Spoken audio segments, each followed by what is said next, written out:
Light पूरा जला दो, खिड़की खोल दो सर।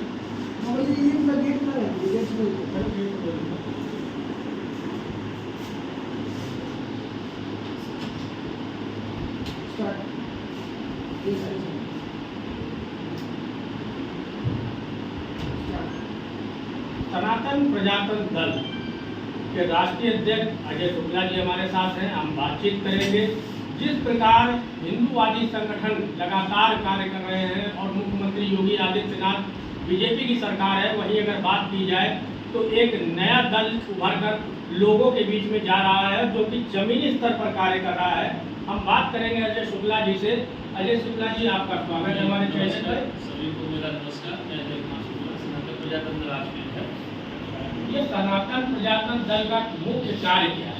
सनातन प्रजातंत्र दल का मुख्य कार्य है सनातन को आगे बढ़ाने के लिए सबसे मुख्य रूप से कार्य करना, आतंकवाद को रोकने में सनातन प्रजातंत्र दल जमीनी स्तर पर कार्य कर रहा है और गौ रक्षा से संबंधित, क्योंकि गौ माता की रक्षा के लेके अभी बहुत सारे संगठन कार्य कर रहे हैं, मगर शासन प्रशासन इस पर ध्यान सही ढंग से नहीं दे रहा है, जिसकी वजह से गौ हत्या बहुत ज़्यादा हो रही है, गौ तस्करी बहुत ज़्यादा हो रही है। और हर जिले में गौशालाओं का स्थापना करना, निराश्रित गौ माताओं को जो है जैसे सड़क पर पड़ी जाती है उनको लाकर उनकी अच्छे तरीके से चिकित्सा व्यवस्था करना और मोबाइल चिकित्सा व्यवस्था करना गौ की। इस तरह से दूसरी चीज़, सनातन का सबसे ज़्यादा विकास में तभी होगा जब हमारे सनातन धर्म को पुनः स्थापित किया जाएगा। बात करी जाए तो आप सनातन धर्म की बात कर रहे हैं। अभी एक बहुत मुख्य मुद्दा देखने को मिला है कि जब बीजेपी के राष्ट्रीय अध्यक्ष नितिन नवीन का आगमन हुआ और रोड शो हो रहा था, उसमें बजरंग बली को नाचते हुए दिखाया गया। आज हिंदू लोगों के आस्था से ये खिलवाड़ माना जा रहा है। लोग इस पर कमेंट कर रहे हैं, सोशल मीडिया पर ये वीडियो बहुत तेजी से वायरल हुआ। उसको लेकर क्या?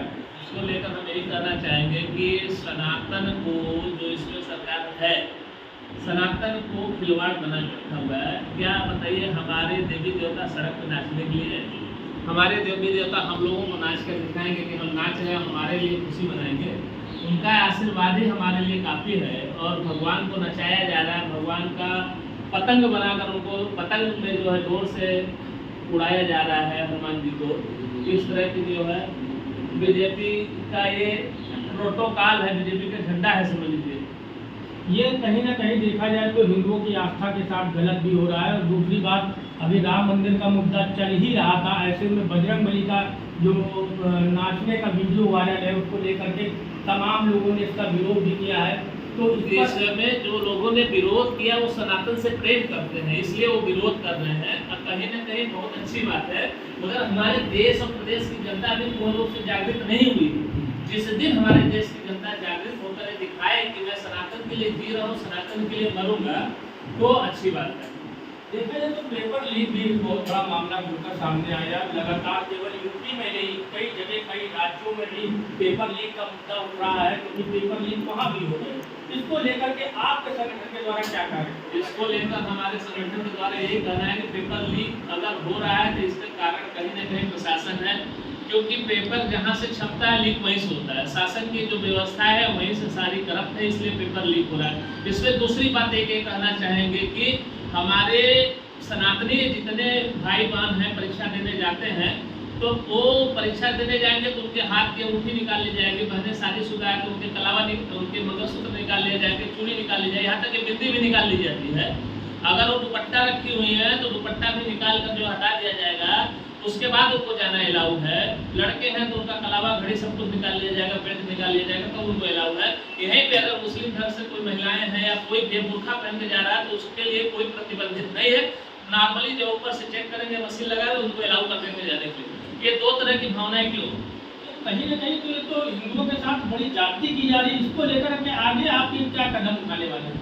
हिंदुओं के साथ कहीं न कहीं पूरी तरह से जाति की जा रही है। हमारा अगला कदम ये होगा कि हम लोग जो है खुलकर सनातन के साथ आ रहे हैं। जो हमारे धर्म के साथ खिलवाड़ कर रही है या सरकार जो भी है प्रेजेंट में या भविष्य में जो सरकार ने किया है, इसको जनता समझ चुकी है। इस तरह के खिलवाड़ को जनता बर्दाश्त नहीं करेगी, इसलिए हम लोग इस पे ठोस कदम उठाने हैं। दूसरा सबसे बड़ी बात कि अब हमारी पार्टी का जो है मूल उद्देश्य है कि अगर हम सत्ता में कभी भविष्य में आते हैं तो हम लोग गुरुकुल शिक्षा को मुख्य प्राथमिकता देंगे और प्रेजेंट में जो शिक्षाएं चल रही हैं उसको भी दोनों को लेकर साथ चलेंगे। क्योंकि जब तक गुरुकुल शिक्षा को लाया नहीं जाएगा पुनः, तब तक सनातन कभी स्थापित नहीं हो पाएगा। आप गुरुकुल शिक्षा की बात कर रहे हैं तो कहीं ना कहीं देखा जा रहा है जो सरकार के द्वारा प्राइमरी स्कूल चल रहे थे, सरकारी स्कूल चल रहे थे, वो धीरे धीरे बंद होने के कगार पर आ गए।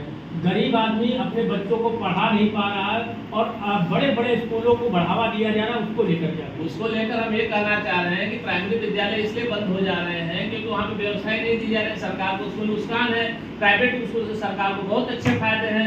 अगर प्राइमरी विद्यालय में कोई बच्चा पढ़ने जाएगा तो फीस मोटी रकम तो मिलेगी नहीं, एडमिशन की मोटी रकम नहीं मिलेगी। प्राइवेट स्कूल में बच्चे पढ़ने जा रहे हैं, कक्षा 1 में अगर प्राइवेट स्कूल में बच्चा पढ़ने जा रहा है तो कम से कम 2000 से लेकर 3000 रुपये फीस है। तो प्राइवेट स्कूल को बढ़ावा इसलिए दिया जा रहा है। हम